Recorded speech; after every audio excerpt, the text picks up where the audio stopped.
Les démonstratifs.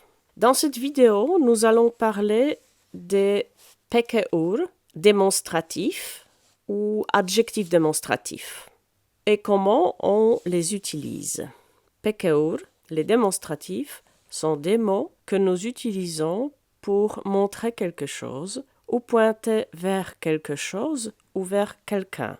Certains démonstratifs sont utilisés pour pointer ou montrer quelque chose ou quelqu'un qui est proche de nous. Autres démonstratifs sont utilisés pour montrer quelqu'un ou quelque chose qui n'est pas proche de nous.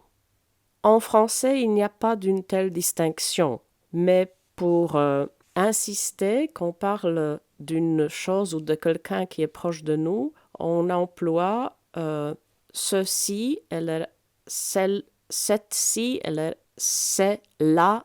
Donc, pour le norvégien, nardai, proche de toi. Denne, on va employer en français ce. Pour ikke nært deg, quelque chose ou quelqu'un qui n'est pas proche de toi. Den, on va employer ce, mais parfois ça peut être cela, ce garçon-là par exemple. Dette, de. Dette nært deg, proche de toi. Det ikke nært deg, n'est pas proche de toi. C'est un genre neutre qui n'existe pas en français. Nardai disse, en français on dira c'est, ou c'est par exemple garçon-ci, ou ikenat dai, quelque chose ou quelqu'un qui n'est pas proche de toi, dit. On dira en français c'est là, ou tout simplement c'est. Par exemple, nardai, proche de toi. Denne bilen er gammel. Cette voiture est vieille. Den bilen er gammel. Ikke nært deg, n'est pas proche de toi. Dette huset er fint. Cette maison est agréable. Det huset er fint. Disse jentene er glade. Ces filles sont heureuses. De jentene er glade. Ces filles sont heureuses ou bien ces filles-là sont heureuses. Nous pouvons voir que le substantif qui se trouve après l'adjectif démonstratif ou après le démonstratif est toujours à la forme définie. L'adjectif démonstratif s'accorde en genre, schön, et en nombre, tal, avec le substantif qu'il détermine.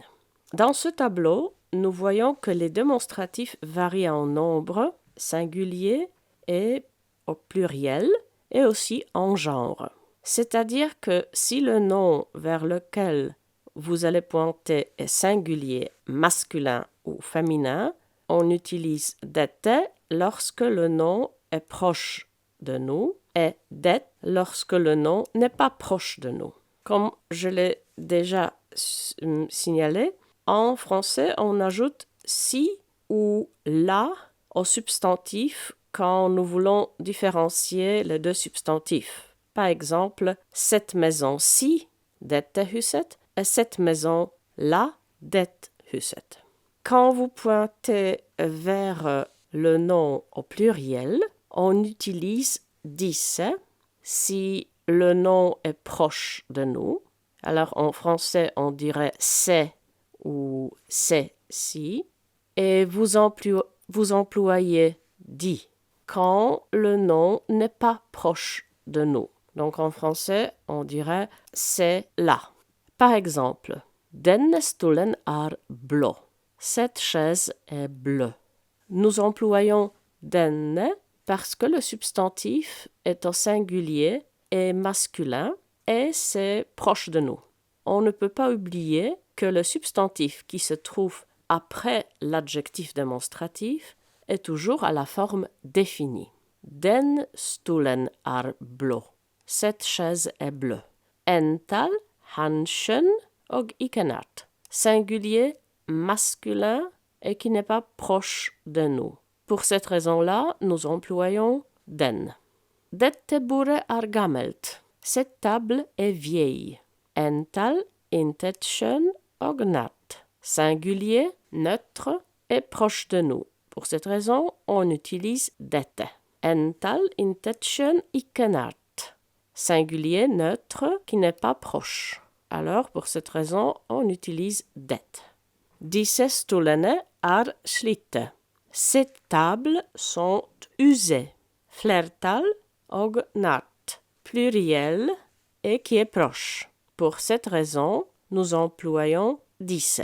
Die stolene er slitte. Ces chaises sont usées. Comme nous l'avons mentionné déjà, si le substantif est au pluriel, indépendamment du genre, nous utilisons disse.